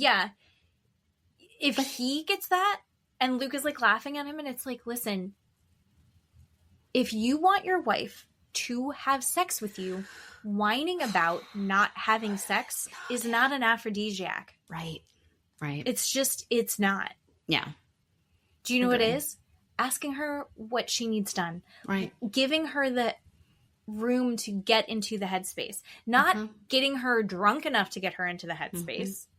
Yeah. Giving her the room to get into the headspace in like a genuine... I don't think that it happened until after I was done with high school, but I really like the idea in sex ed of teaching kids that they need to get enthusiastic consent. Mm-hmm. Enthusiastic consent is what you are aiming for. If you're not getting that, then it's a no. Right. If it's not a hell yes, it's a no. Right. And that's, I guess, what Luke is missing. Like, why do you want to have sex with someone who's like, I guess. Right. I mean, but Jesse's doing the same thing because do you think Lacey's like, I can't wait? Or do you think she's like, fine? Exactly. No, I think so. I think so. But still, I mean, and when Luke says he's feeding the baby, right? He's got the baby on his knees and Kristen is next to him and they're discussing, right, how he says, you know, I want more intimacy. And he looks down at his daughter and goes, without her around, are you kidding me? That made me sick. You don't look at the partner of your life and go, without her around. How about you let Kristen take a shower? How about you let Kristen soak in the bathtub? How about you let Kristen have a nap? How about you let Kristen have something to eat that is not something disgusting left over on a tray somewhere? Because she's not eating, she's not sleeping, she's not showering, she's not changing her own clothes. But you don't give her the time to be able to do those things. And then you blame the baby and go, because of her? Ick. Let's even say that he is. Because, I mean, we saw him make pancakes. I think, let's say that he is doing those things. Let's say he's doing all of those things and Kristen is still not in the headspace. Him doing those things doesn't equal she owes him sex. No, that's not what I'm saying. No, I'm just saying. I'm saying to them, like, there will be the argument, oh, but he did do X, Y, Z. It doesn't matter. Like, he needs to be supporting her the way that she's supporting his fucking child. Yeah. And not blaming the kid in front of her. Yeah. This weird thing where, like, there are some men that want to be the baby. Mm-hmm. That are like, you give all your attention to the kids. Yep. Okay. What? Because you're not helping, dickhead. And also, I want to be the baby. Yep. So yeah. Anyway, I don't know if I can handle this show. This is like, it's tough. It's a tough watch. It's making me so frustrated because at least like Real Housewives, at least it's so separated from like where we are, and it's like, oh, because they're in a villa in Italy. Yeah. Right. And like they're upset because everyone's looking at their ex-husband's social media page and it's being sent and put on page 6. Like, that's not a life that we can, but it's like interesting to watch. Yeah. Agree. The Valley, they're living a life that's not that far away from yours and mine. Right. They're in the public eye. Yeah. But they're not, I'm sorry, Lise Barlow, they're not that different, right? Their life isn't that different than ours. Yeah, I can't. I'm not on anybody's team right now. I don't I like Zach, and that's it. Yep. And Zach's not amazing. I mean, I like Zach, but Zach's not enough for me to put up with everybody else. Or to put up with the feeling that I'm feeling sick watching the show and I'm super uncomfortable. Like I don't want to watch something that makes me uncomfortable. I'm going to turn it off. I'm going to watch something else. So we gotta go in a different direction. Yeah. But people that I can't relate to. Speaking of different directions, let's move into Beverly Hills. Well, we pick up at Rachel's birthday party, and Sutton and Kyle, right, are talking shit about Dorit behind her back, of course. And Kyle is saying Dorit's on a path of destruction. I cannot, with Kyle rewriting history, like you said, I can't. Yeah, and then Erika and Boz are talking, and Erika says, I need some space from Dorit right now. And then Dorit walks over. And Dorit walks over and sits down. And then who gets up? Jennifer Tilly gets up and says, I'm going to go find out. Jennifer Tilly looked so good. I'm going to go find out what they're talking about. And Erika tries to wave Kyle and Sutton to come over. And they all reluctantly come over to this big group. But then Tilly leans in and asks Dorit, right, did you talk to Kyle or have you talked to anybody? And Dorit says, no, I'm having issues with my daughter from school, right? Yeah. And is explaining that. She's like, my head's not in the right space. I don't want to have this huge conversation when I'm overwhelmed and anxious about my daughter going to school. And then Sutton sticks her stupid Southern nose in and says, it would be really nice if you just went to Kyle and apologized for not talking to her. Bitch, are you smoking something that I'm not? What are you talking about? Sutton? I was flabbergasted. Yes. I was shocked when she said that. It made zero sense to me. Mm-hmm. Give Kyle an apology for not calling her? No. These are grown women also. No. Like, let them figure out their relationship themselves at this point. Like, this has gotten so bad. We've had multiple dinners where they are yelling and cursing at each other. Yeah.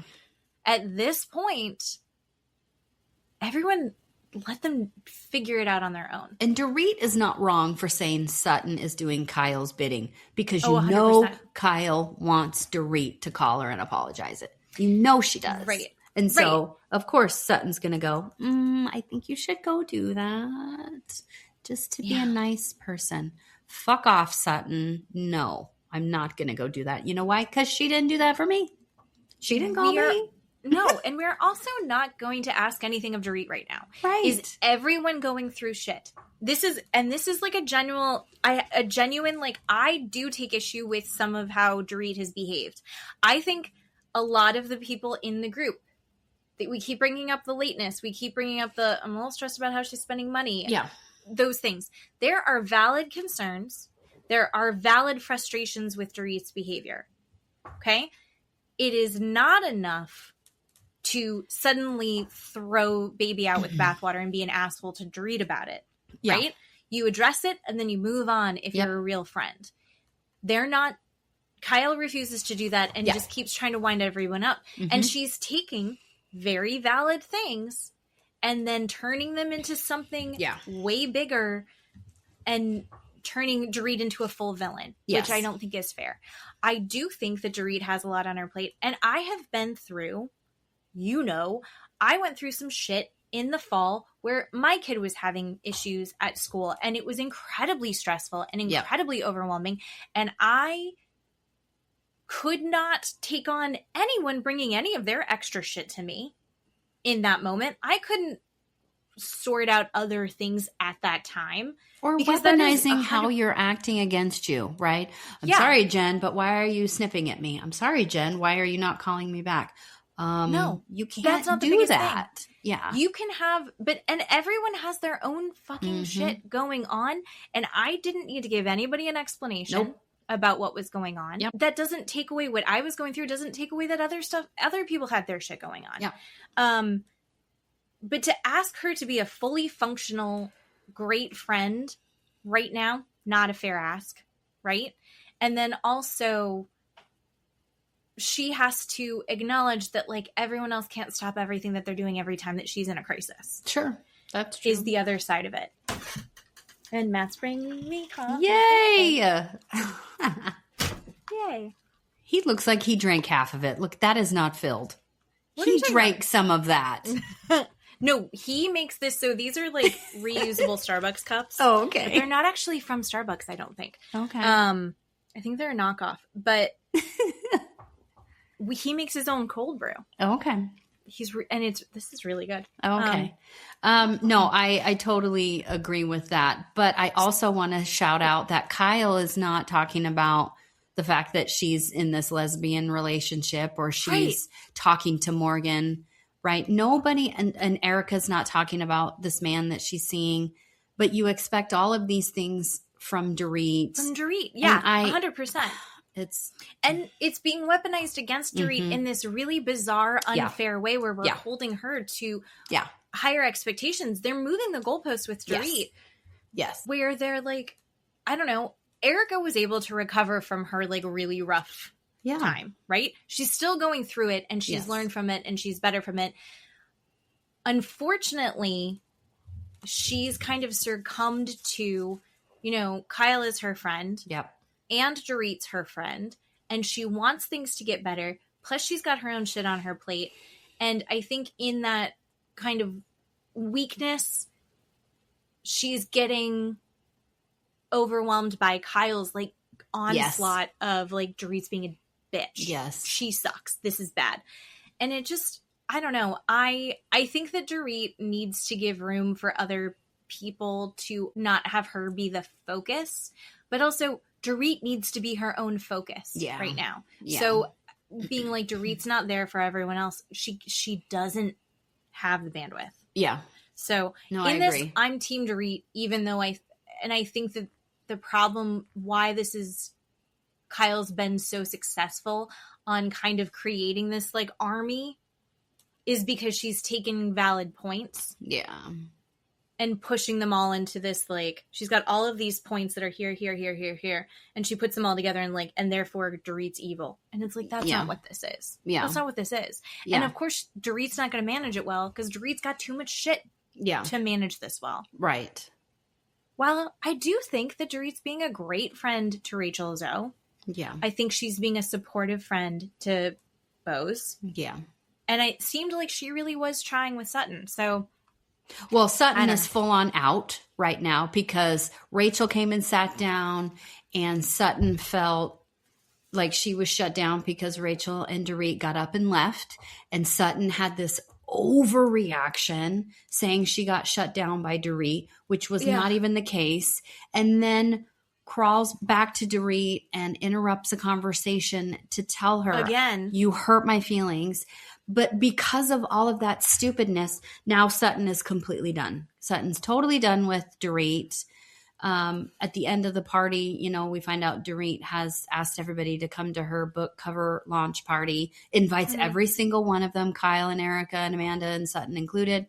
And because of this stupid interaction, Sutton's not going to the party, calls Boz and says, I'm not going. And Boz is like, oh, dude, like, that's not the right. You know, this is going to be a thing. Mm-hmm. And Erika and Rachel meet at Rachel's house. And Erika says to Rachel, you know, I should call her and say, I don't feel like showing up. I don't think we're in the good place right now. I'm not going to show up.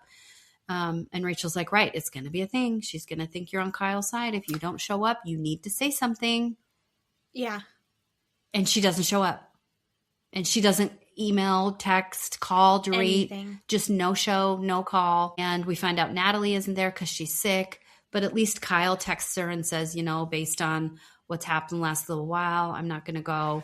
Okay, not showing up, whatever. I think it's totally valid for Kyle to say, hey, my daughter's about to get married. I just have too much going on. Yeah, fine. Best of luck. You didn't even have to say, like, we're not on good terms right now, plus I'm stressed out. Yeah. She could just be like, I'm overwhelmed with what's going on, but I wish you the best. But and that's she it. Sent a text. She doesn't. Which is, so at least she did that. Yeah. Erika did none of that. No.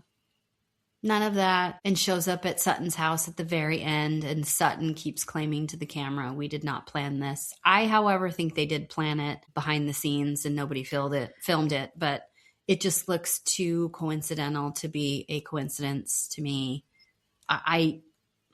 Anyway, so they're talking about it and they're upset. Is weird. It's very weird to me. Because I think that Erika is a very good friend. And I think that she got caught up in the middle of the Kyle Dorit thing. And I think that she's just not. I'm super disappointed in Erika's behavior. Super disappointed. I think Erika is more of an adult than this. And I think you're right. She's also just tired. You know, she's tired of it. She's tired of Kyle poking her. And she's like, fine, I'll pick a side. I guess I'm picking Kyle. Fine.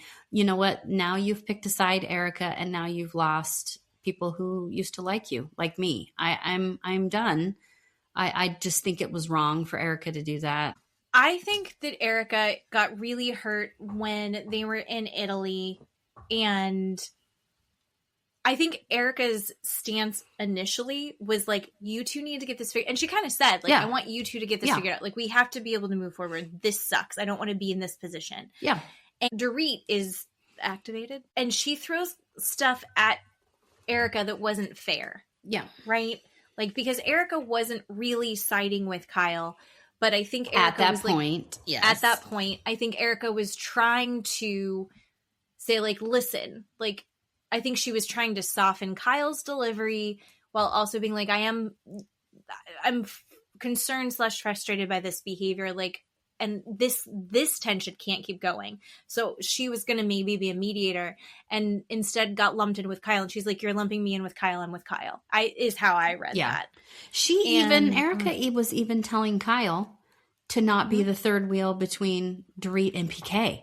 Remember that? Erika was like, Kyle, you need to step out. Just don't get involved. That's not a place you want to be. And then Kyle was like, I'm not even talking to him. And it was like, we know that you were. We know that you are. But then Erika is now. That was last year? Right. It still happened. Now Erika is between Dorit and Kyle, which is ironic. But no, I'm disappointed in her. I think Erika saying, the lateness has finally got to me, I think is weak. I think it's weak. She needs to come with something different than what Kyle has manufactured. That's why I'm upset. But, apparently they're still not talking. So that's a bummer, because it is a bummer. I really liked them as friends, because she's who. Didn't Dorit tell Erika first? I think so. That she was getting divorced? Yes, I believe so. Yeah. And even Amanda showed up. Amanda, we saw talk to her husband and go, I have no reason to go to Dorit's party. Dorit has made my summer crap. She and I keep getting into it, and there's no reason for me to be there. Why would I go? And then she turns around and says, but I want this for Dorit. I want Dorit to be happy. I want her to have an income. I want her to have support. So I'm going to go. Amanda is doing this.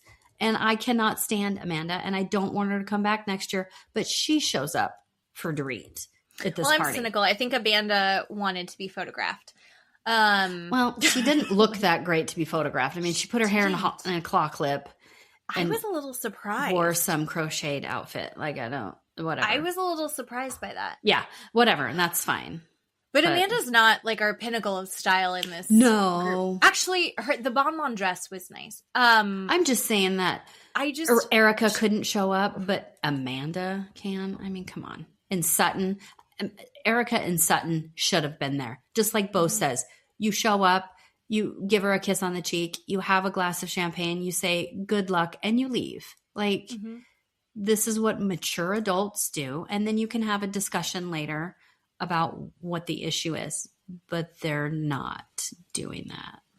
Here's what I'm curious about. Boz,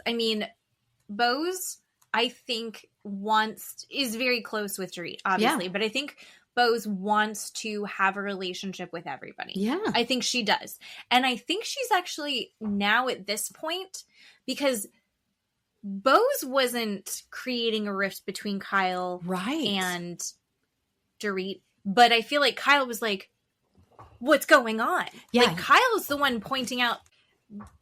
Boz wasn't in competition with Kyle. Oh, God, no. Kyle started that. Yes. Boz is like, let me hear you out. Boz was trying to build that bridge with her. And backing up Kyle to Dorit going, I think Kyle is really concerned. She's really your friend. It's coming from a good place. To her face. In front of everybody. That's what Boz was doing. Kyle wasn't doing that. But now that this has happened, can Boz have a relationship with Kyle? Right. It seems like Rachel Zoe is Team Dorit. Is Rachel Zoe going to be able to be friends with Kyle? Like, is Kyle going to allow that? Right. I don't know. Sutton, we already know where she's going. Erika, we already know where she's going. Amanda, please don't be back on the show. Right. Amanda, be done. Amanda, be done. So I'm curious how this is all going to shake out. Yeah. Agree. I'm bummed because I think I also heard the same thing, that Dorit and Erika still haven't spoken.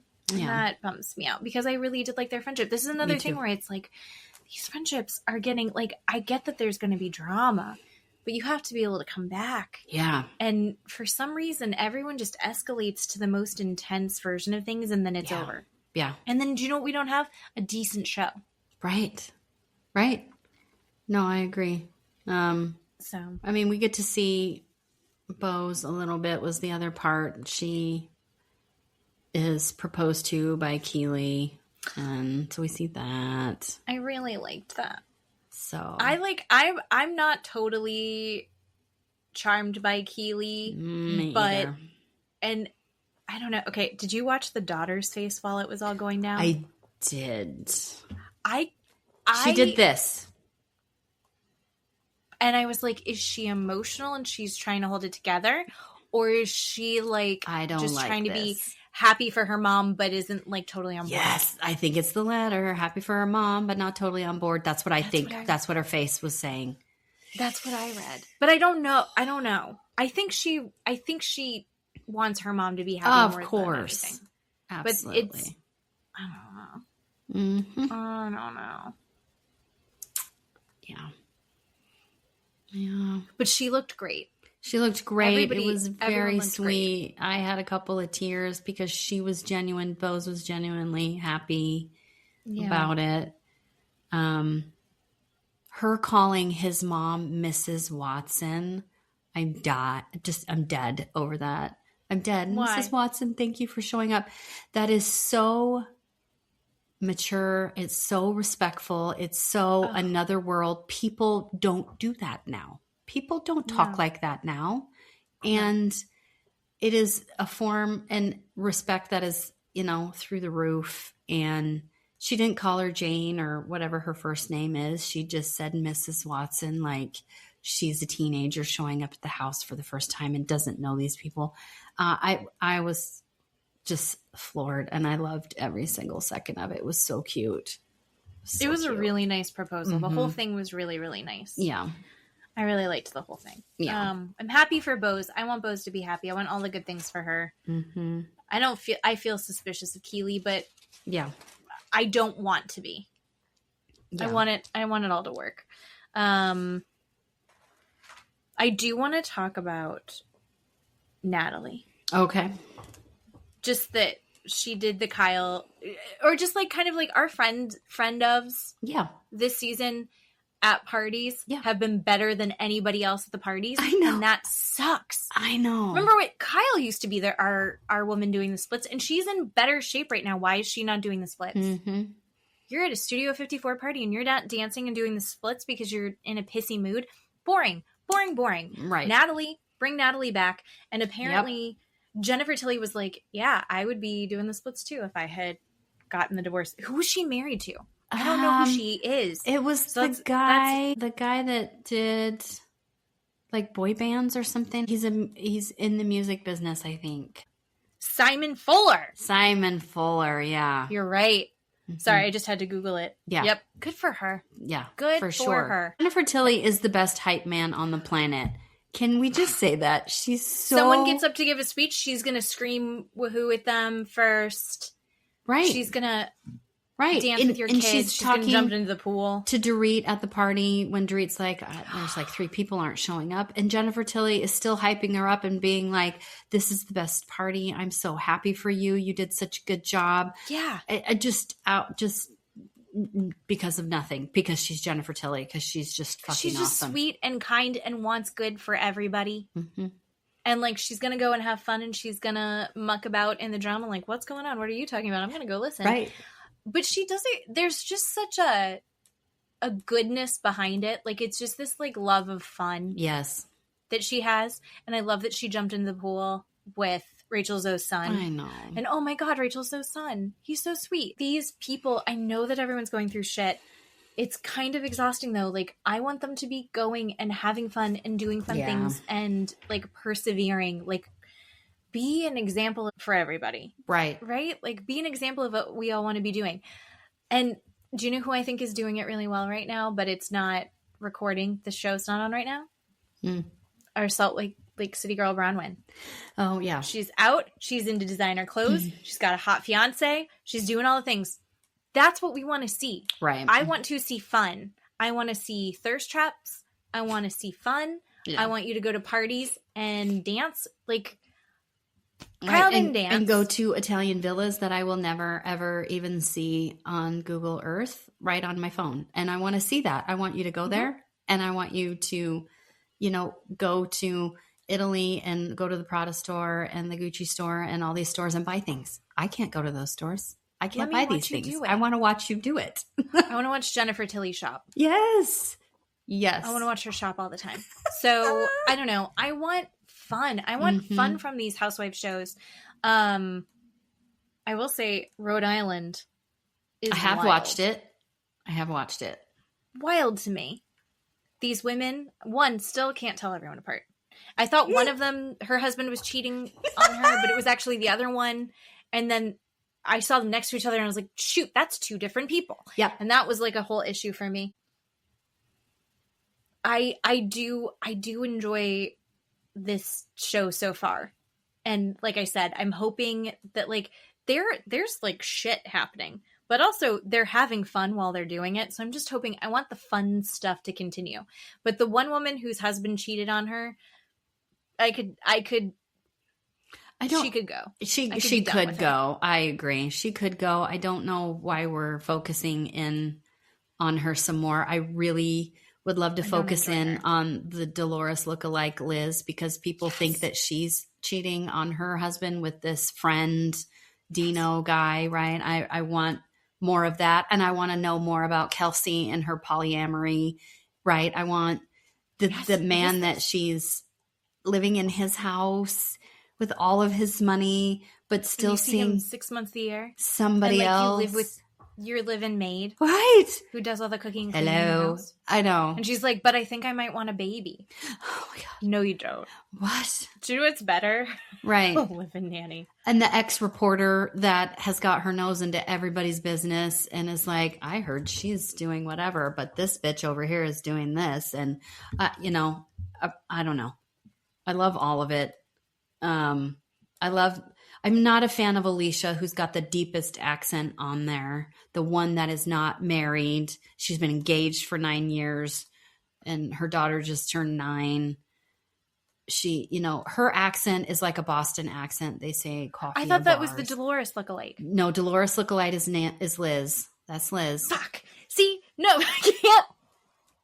Oh my God. But Joellen, I think is a mean girl, wants to be a mean girl, but then talking to her husband, she's like, I don't know why people think I'm like that and all of these things. So I'm not really sure about her yet. She's the one that showed the picture of Correct. the affair. Yes. She's mean all the time. She is mean all the time. But sometimes that's fun. No, I get that. And then Ashley couldn't be cuter because she keeps asking, okay, how does that girl know that guy over there? And where's that relationship again from? Because she's not from there. Right. I was telling you, she is our Heather Gay. I love her. Because she's like, guys, do you need a refresher? Because right. I'm also lost. Right. Yeah. Yep. I really like her. Yeah. Yeah. I watched a thing on TikTok that was like an explainer of her. Oh, okay. Through The Bachelor. Oh, okay. Like and they're like, here she is crying. Here she is crying again. Yep. Here she is getting dumped. Here's her chasing after this guy who's not interested. Who she ends up, like, he was not interested. He was with someone else and she just keeps butting in. And she's like, but we're meant to be. She wore that man down. Mm. No, I like her a lot.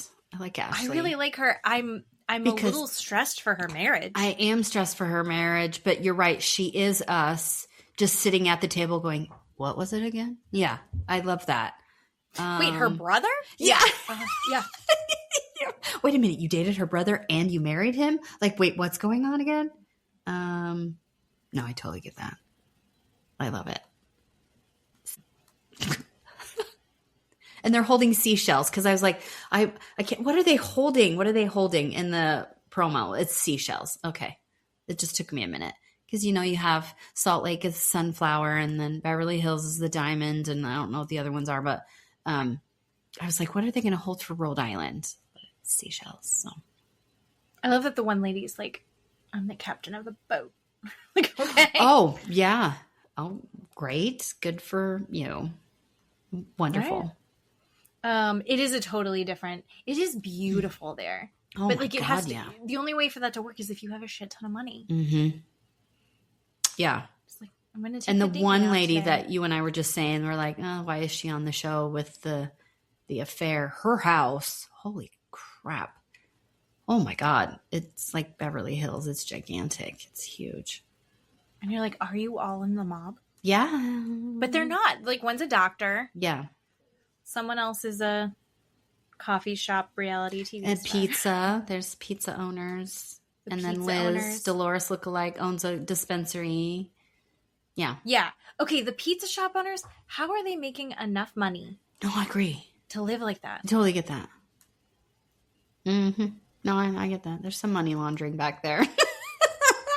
It's Rhode Island. Allegedly. Come on. Allegedly. I know. Oh, okay. Until I thought, for one thing, Kelsey with the polyamory and the guy, I had convinced myself that the guy that she is in the relationship is a guy from a manosphere. I convinced myself that he very was, much, but he's very not. much. They came out and Wow. said who he was, and he's not. And it's But he's not whatever. going to be on the show. He's not going to be on the show. But anyway. the boyfriend, her other boyfriend, might be. Yeah, he showed up. Mm-hmm. Oh, okay. Because I'm one behind still. He did show up, and I'm not a fan, but whatever, it's fine. So, but again, it's a thing where the way he comes off, I'm not used to it, and so that's why I'm like, I don't like him. But she's used to that because she lives there. Do you see what I'm saying? Like, it's a cultural thing. Yeah, it's a very like, I think we would call it like machismo. Yes, it's a very oh, there's a word for it. I don't. Where they're like the men are very like actively showing and displaying their masculinity, and there's like a way that you have to hold yourself, and there's a way you have to behave, and upholding that is super, super important. And that's like there's a lot of cultures that are like that, right? But the women are definitely overtly like, I'm in control and I don't care how masculine you are. Yeah, it's an interesting dynamic for how that works, because it's like when men were men, right? Mm-hmm. And then, but also you have it, and the women ruled them. Yes. And you're like, wait, what's going? Yeah. How does that work? Okay. Love it. And you know what it is? It's that they function independently. Yeah. I think it's a big part of that. I agree. It's not the Midwest Mormon keep sweet. No. Super submissive wives. Yeah. This is men do this and women do this, and they're both powerful in those things. Whereas they have these very feminine, masculine roles. Yes. But also, like, it's like we've got the alpha and the boss bitch, which is very different than, like, the softness of the trad wife. That's not what this is. No, my God, no. So yeah. But whatever works for that. It's fascinating to watch. And I find most of the women incredibly charming. Yes. I really I like all of them except for the one lady whose husband cheated on her. Yeah, I'm down with that. You feel bad. I should be on her side, but I'm really not. Don't show up at your friend's work when she was like, he's cheating on you. But also it sucks to be the one that's like, he's cheating on you. No, I get that. You asked for the pictures. Why? No, I don't love any of that. No, because the messenger, you're never going to win. Mm-mm. You're never going to win. No, I get that. Totally get that. All right. Well, now that we're like totally caught up on, we're like ahead of the game for the Valley. So we're going to watch, we'll probably we just give the Valley a break next week because it won't be on yet. And then we'll decide if we're even going to talk about it anymore. And then we'll do, I think, the reunions next week. Okay. I thought it was in 2 weeks, but okay. It doesn't matter, but it'll be Housewives. Post-COVID, does time mean anything anymore? It's true. Who knows? It's very true. And then we'll also do, we're going to do, Keeley's going to teach us a class on, was it called PSIs? Yeah. Yes. Yeah. Which I thought was really interesting. And we'll catch up on a couple of those court cases and maybe something else. Who knows? We'll see. Maybe something else. Yeah. We'll see. Okay. All right. Love you. I love you. Podcast with me. Yes. All right. And we'll talk to you later. Bye.